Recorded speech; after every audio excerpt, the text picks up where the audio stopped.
Hello everyone, I recently came across these new liquid watercolors by Schmincke called Aquadrops, so we are going to put them to the test today. And why not combine that with a tutorial?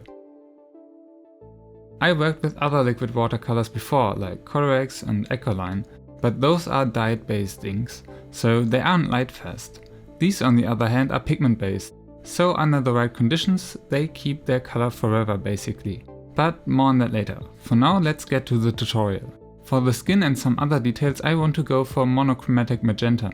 So I put a few drops of color in the pans and dilute them with different amounts of water.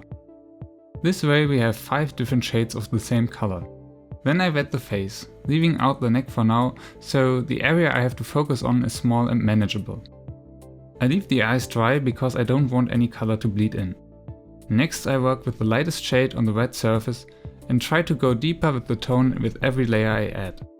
Because the surface is wet, we can create really smooth shadows that help us to create a 3-dimensional look. The shadows are usually around the face, under the cheekbones, eyes and nose.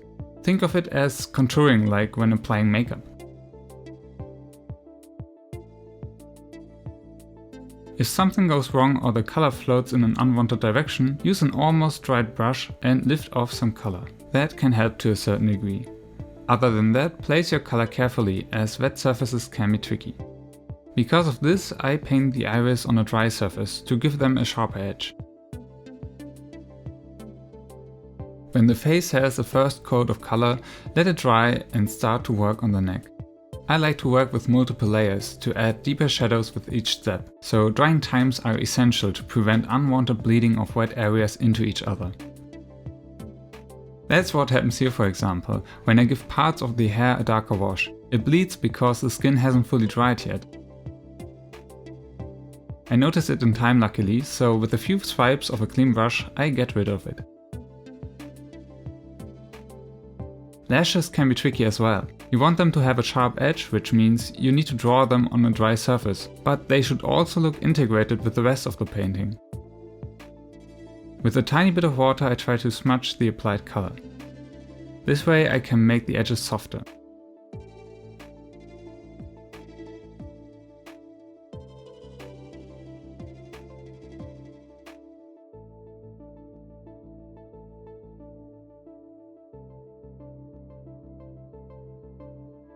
Same applies for the mouth and nose.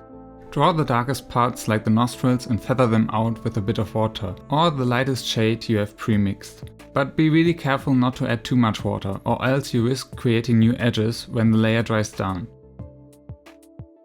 If you feel that happening, you would need to re-wet the whole face again to create a seamless gradient. With watercolors you need to be quick when doing this, as the applied color is still wet.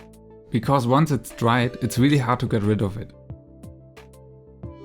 On the other hand, this quality enables us to add new layer to our painting without lifting previously added color off. We just need to let it dry in between those layers. And I can't stress this enough. When the layer of fresh paint you just applied hasn't fully dried yet, the chances are high that you can still modify and lift off the color.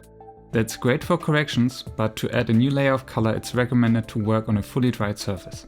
And regarding that topic, the Aquadrops behave no different than regular watercolors, and also color-wise they come closer to my watercolor set. Dye-based watercolor inks usually look a bit more vibrant and can add that almost neon-like pop to a painting. But as I mentioned, dye-based inks are not light-fast unfortunately, and the colors might change or get dull over time. What is preferable in the end would depend on the painting. Sometimes you want effectful vibrance and risk a change of color in the future. Sometimes less saturated tones that stay steady over time are more adequate. Anyway, back to the painting. We are done with the magenta part and I think you could call it finished already.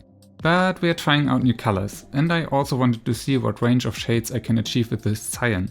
So I mixed the cyan with different amounts of water to create a variety of tones and start painting, just like I did with the magenta.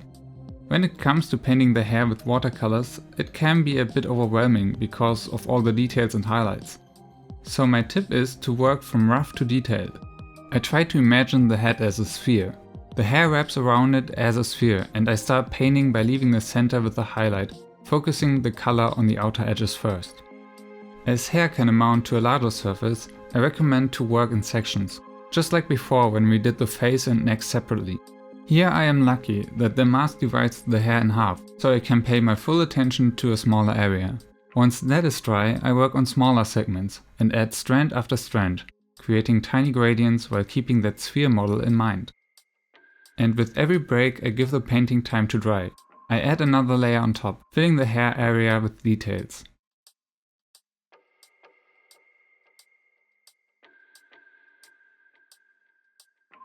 Same procedure for the other hair areas, of course. Try to imagine a sphere to get the basic light situation right, and then, with drying times in between, keep adding details. Where you want to stop is up to you. I like it a bit rougher, as with watercolors it doesn't need much to create the illusion of hair. This technique applies really well to manga drawings with simple lighting, and I have used it a few times with different hairstyles. I can definitely recommend it when you are not sure how to go about coloring your drawing.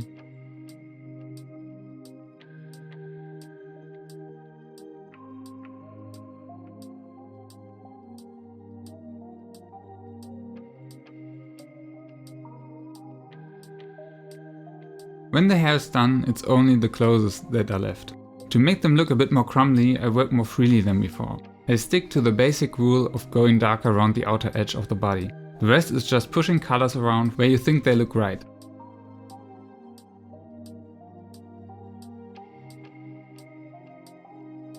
And we're almost done. As I never came across light-fast watercolor inks, my expectations were quite high. Would they be as vibrant as Colorex or Ecoline, but be able to keep that saturation? And I would say that it didn't fully fulfill my expectations. Don't get me wrong, the colors are vibrant too and definitely of great quality, and they are light fast. But they are more comparable to classic watercolors and pens in that regard, which, considering they are pigment based as well, comes to no real surprise. Nevertheless, they are not fully the same because liquid watercolors have some helpful qualities.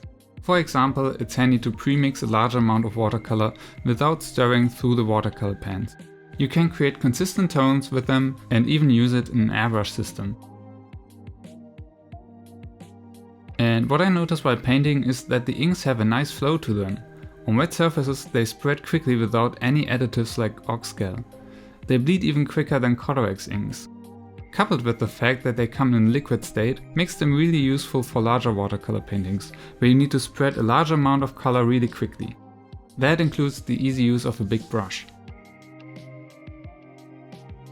The only thing missing now are a few more details that I add with some pencils and white paint.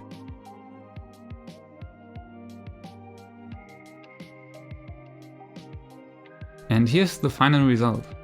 I regret having drawn the arm that way, because now with color it looks a bit more blocky and messes up the composition. But I love the contrast. Even though magenta and cyan aren't the darkest colors, the shades were really concentrated and I was able to achieve very deep tones with them.